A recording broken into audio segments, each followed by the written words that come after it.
Halo,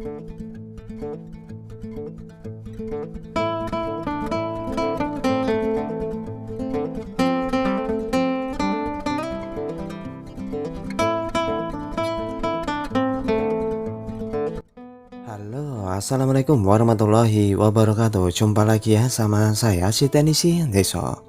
Gimana kabar sobat semua? Kemana nih hari Minggu? Iya, mau kemana? Hujan begini kok. Kalau saya ini mulai ya 1 jam yang lalu lah ya. Hujan ndak henti-henti. Nah ini baru saja berhenti guys. Alhamdulillah hujan itu berkah ya. Oke, hujan-hujan begini kita akan bahas HP servisan.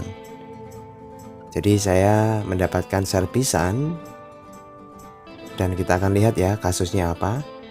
Wow, ini adalah HP Samsung ya. Ya, setelah saya baca nota ternyata Samsung Galaxy V Plus ya. Kasusnya mati total. Jadi bilang pemilik ini disebabkan karena pengecasan dengan aki ya. Jadi di saat ngecas dengan aki ternyata ada suara meledut. Meledut itu apa ya? Ya meledos ataupun meledak tapi sedikit ya. Jadi di adaptornya itu terdengar suara seperti meletus. Ya. Nah ini efeknya saat masuk baterai itu terasa panas ya. Jadi kalau HP saat dimasukkan baterai itu panas, saat dicas itu panas, namun mati total itu pasti ada yang kongslet ya. Ya untuk memastikan kita akan cek ya, apakah HP ini kongslet atau tidak. Caranya dengan multitester analog seperti ini, positif tempelkan di positif, negatif di negatif ya. Setel di X1 ya. Nah saat ditempelkan dia bergerak, lalu dibalik harusnya tidak bergerak. Kalau ini kan dibolak-balik bergerak semua ya jarumnya. Berarti kondisi HP ini kongslet. Normalnya jika kabel dibalik itu tidak bergerak jarum. Kalau HP ini tadi kan bergerak ya. Oke, kita akan bongkar HP-nya ya. Kita akan cari di mana tersangkanya. Nah, ini kita buka dulu untuk bagian penutup di konektor LCD-nya. Lalu tahapan selanjutnya kita akan buka touchscreen dan LCD-nya.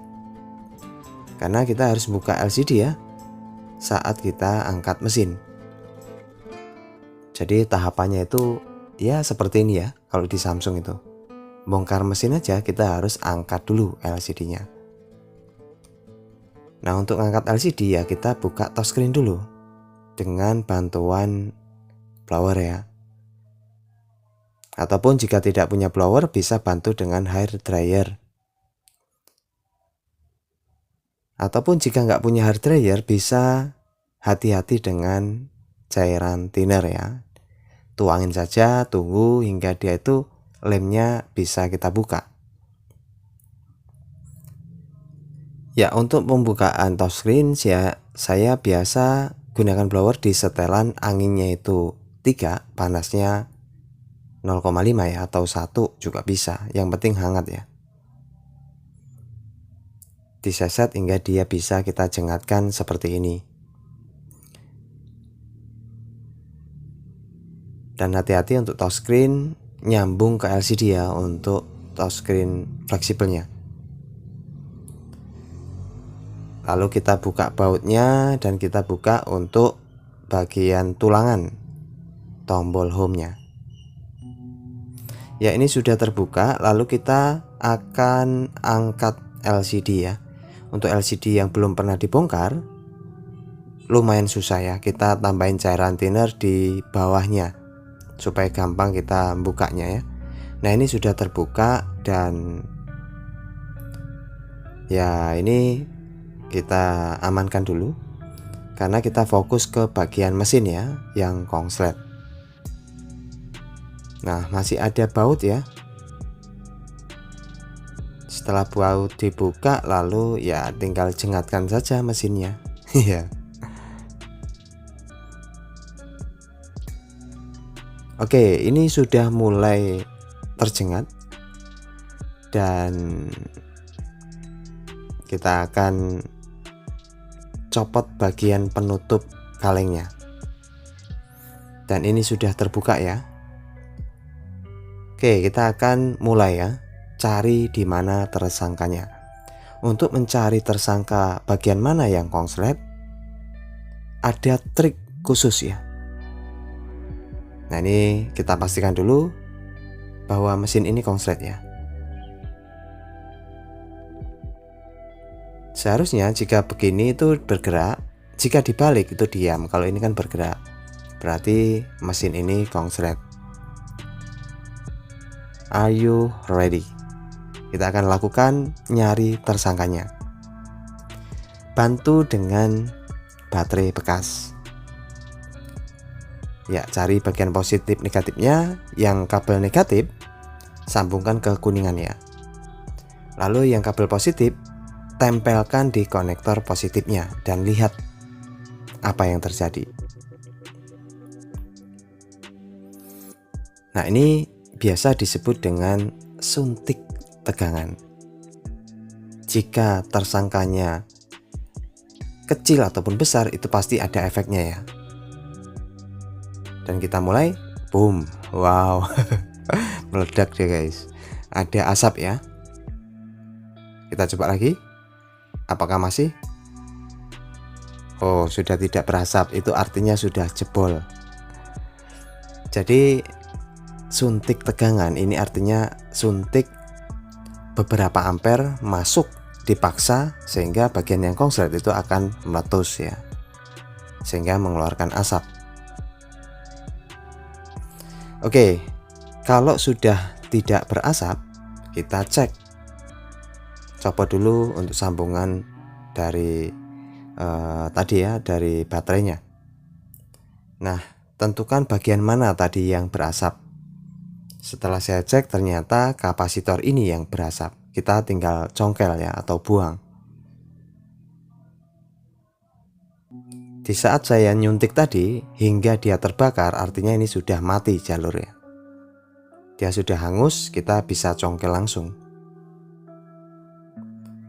Lalu setelah kita congkel, kita lihat perubahannya. Kalau tadi saat kita cek itu bergerak semua. Namun sebelumnya kita akan pastikan kapasitor yang jadi tersangka apakah dia ngelos. Ngelos tuh saat dicek kutub satu ke satunya dia nyambung, berarti konslet. Kapasitor tidak boleh nyambung ya. Nah, ini biang keroknya guys. Oke, setelah ketemu biang kerok ya tinggal dicek ulang apakah masih konslet. Nah, ini kan harusnya bergerak, kalau dibalik harusnya diam.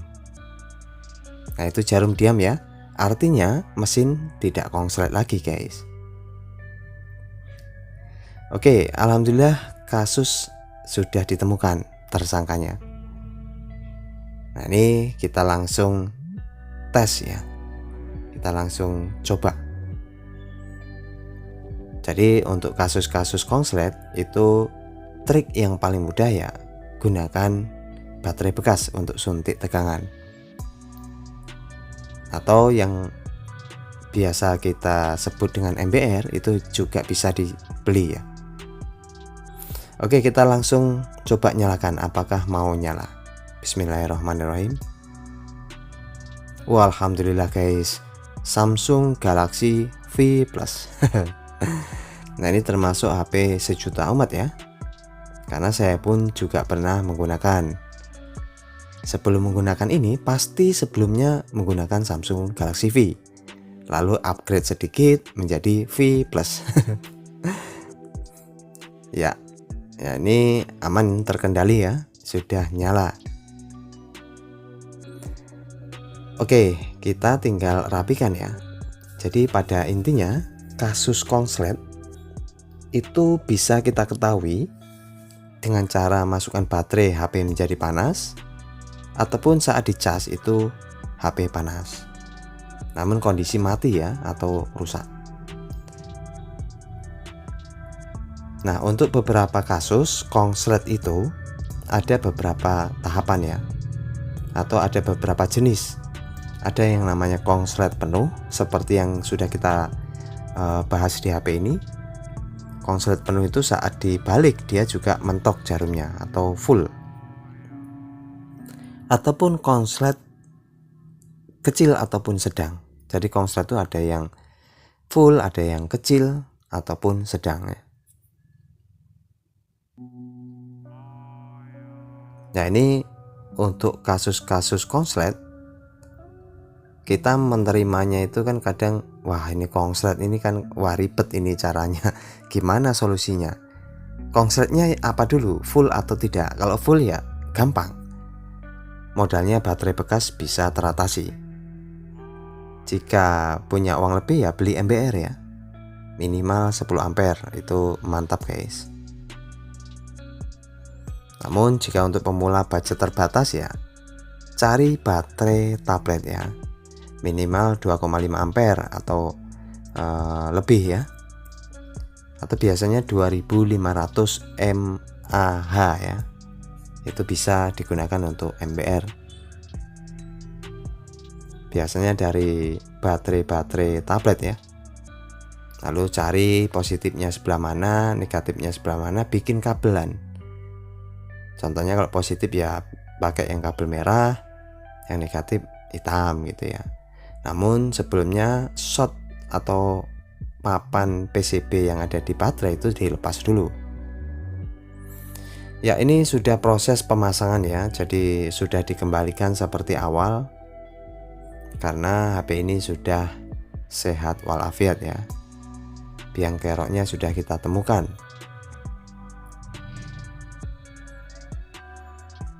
Jadi untuk kasus konslet yang full shot itu justru gampang guys. Tinggal langsung suntik, bledus, tulis nota. Oke, ini tinggal saya bersihkan ya. Jadi yang baru ingin memulai belajar atau buka counter ataupun buka servis HP, jangan patah semangat ya. Walaupun budget minim ya, kita bisa gunakan trik-trik yang sederhana saja ya. Contohnya kalau MBR itu beli mahal ya gunakan baterai bekas tablet ya. Ya, ini saya sudah cek semua, kelihatannya ready ya untuk diberikan sama pemiliknya. Dan mudah-mudahan bisa dijadikan manfaat ya. Oke, semoga bisa mengisi hari Minggu kali ini. Nah, ini biang keroknya. Bye bye, sampai jumpa. Assalamualaikum warahmatullahi wabarakatuh. Mancing hari Minggu.